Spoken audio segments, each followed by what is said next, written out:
ఒకప్పుడు పెళ్ళిళ్ళు చేయాలంటే అటు 7 తరాలు ఇటు 7 తరాలు చూడాలి అంటారు. కానీ ఇప్పుడు అమ్మాయి బ్యాక్గ్రౌండ్ చెక్ చేసిన తర్వాతే అబ్బాయిలు పెళ్లి చేసుకోవాలనే ట్రెండ్కి మారిపోయింది. ఈ విషయం ఇప్పుడు ఎందుకు చెప్తున్నానంటే రోజు ఏదో ఒక ప్రాంతంలో భార్య భర్తల్ని అత్యంత కిరాతకంగా చంపేస్తున్నటువంటి ఘటనలు చూస్తుంటే ప్రస్తుతం ఇదే ట్రెండ్ నడుస్తుందని చెప్పాలి. నిన్న దుండిగల్లో రామ్దాస్ని భార్య ప్రియుడితో కలిసి బీరు బాటిల్తో దాడి చేయించింది. ప్రస్తుతం రామ్దాస్ తల్లి మనతో పాటు ఉన్నారు. చెప్పండి అమ్మా, కొడుకుని అల్లారు ముద్దుగా పెంచుకుంటారు ప్రతి తల్లి కూడా. పెళ్లి చేసిన తర్వాత పిల్లా పాపలతో చల్లగా ఉండాలి అనుకుంటారు. అదే అనుకుంటాం, మంచిగా ఉండాలి, మంచిగా బతకరు నైనా పిల్లలు మీరు మంచిగా ఉండాలని చెప్తాం. కానీ ఇట్లా తీసుకోపోయి ఇట్లా జరుగుతుంది అని తెలుస్తుంది తెలియదు కదా. మేము నిద్ర పోయినాం, 12 అవుతుంది. పోతే లేపిడు అమ్మ నిన్న నోట్లోకి వెళ్ళి మాట వస్తలేదు. చూశాను జస్ట్ అలాకు నాకు పోయింది. ఇంకా బేలు కొట్టిన లోపల కొడుకు కోడలు అనుకుంటే వచ్చిండ్రు సడున్న నెత్రకు చూసి టాలకు పయ్యల్లా ఏమైందంటే నాకు వేరే జవాళ్ళ తీసుకుపోయిండ్రు, అట్లా కొట్టిండ్రు, నేను చచ్చిపోయినాని పూదలేసి వస్తే లేచి వచ్చిన అంటే అప్పుడప్పుడే మమత హాస్పిటల్కి తీసుకెళ్ళి చూపించుకొని తీసుకొచ్చాము. ఇంకా కంప్లైంట్ ఇచ్చినాం. ఒకప్పుడు ఆడపిల్లల్ని కనాలంటే భర్త చంపేస్తాడు అని భయపడతారని, ఇప్పుడు మగపిల్లల్ని కనాలంటే భయంగా ఇప్పుడు భయం ఉంది. ఆడపిల్లలది నడుస్తుంది, మగలది పడిపోయినట్లు ఉంది. అప్పుడు ఎంతో ఆడుతుండ్రి ఆడపిల్లలని, అట్లా లేకుండా అయిపోతుంది మేడం. మార్చిండ్రు ఇంకా ఇట్లా జరుగుతుంది ఇట్లా చేస్తారని తెలియదు. 4 కొడుకులు నడిపాయన, సొంతం తమ్ముని కూతురే, ఏరేది కూడా కాదు.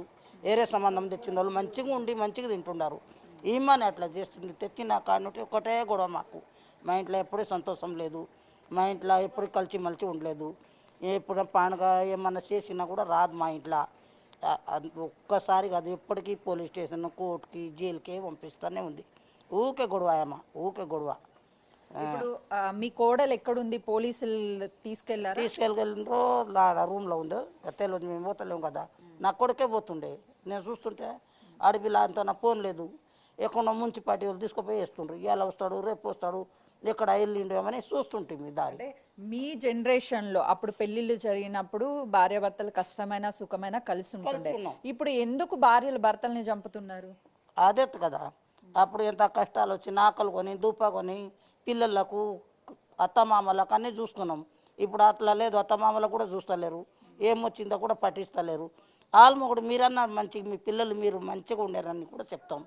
అట్లాంటిది కూడా వదిలేసి మొగనికి అట్లా కొట్టుపిచ్చి చంపేయాలని అట్లా తయారైండ్రు. ఏం చేస్తాం? ఎందుకై ఉంటారమ్మా అట్లా? అంటే రోజు న్యూస్ చూస్తున్నారు, ఎక్కడొకక్కడ భార్యలు చంపేస్తున్నారు. ఇంకా ఫోన్లో చూడుకోం, ఈ టీవీలో చూసుకోం, అట్లా నడుస్తుంది మేడం. ఇవాళ ఒక్కరు చేసినట్టే ఇంకోటి చూస్తుంది, ఆయనకు చూసి మళ్ళీ ఇంకో ఆయన చూస్తుంది, అట్లే నడుస్తుంది. ఇప్పుడు ఇదే దారుణం చేసి ఇట్లే జరుపుకుంటూనే వస్తుంది. మా కాలం అప్పుడు ఇట్లా లేదు మేడం.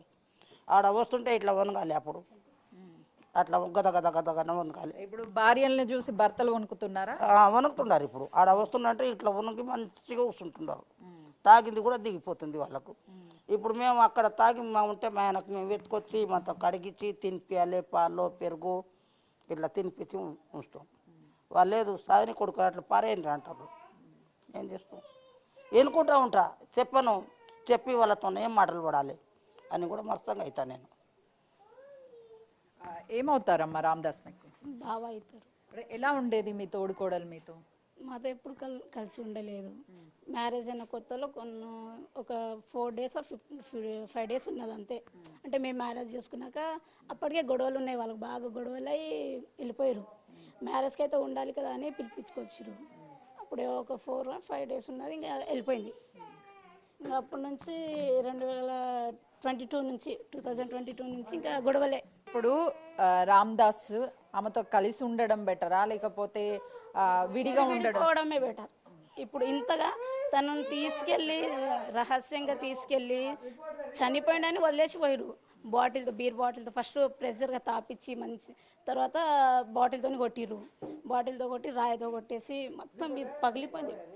చూస్తున్నాం కదా. అయితే దుండిగల్లో రామ్దాస్ని భార్య ప్రియుడితో కలిసి దాడి చేయించింది. దాడిలో చనిపోయాడని నిర్ణయించుకున్న తర్వాత పారిపోయింది. పెళ్ళైనప్పటి నుంచి కూడా గొడవలు వీళ్ళిద్దరి మధ్య ఉన్నాయి. అడ్జస్ట్ అయ్యి భార్యాభర్తలు అంటే లైఫ్ని లీడ్ చేయాలి, కానీ వాళ్ళ తన మధ్య అడ్జస్ట్మెంట్ లేకపోవడము, ఇలాంటి భర్తల్ని చంపేటువంటి భార్యలని అత్యంత కిరాతకంగా శిక్షించాలి. మరొక ఘటన జరగొద్దు అనంటే భార్యల్ని శిక్షిస్తేనే మార్పు వస్తుంది అని చెప్పేసి రామ్దాస్ కుటుంబ సభ్యులు కోరుకుంటున్నారు. కెమెరామెన్ హరీష్తో సుజాత, హైదరాబాద్.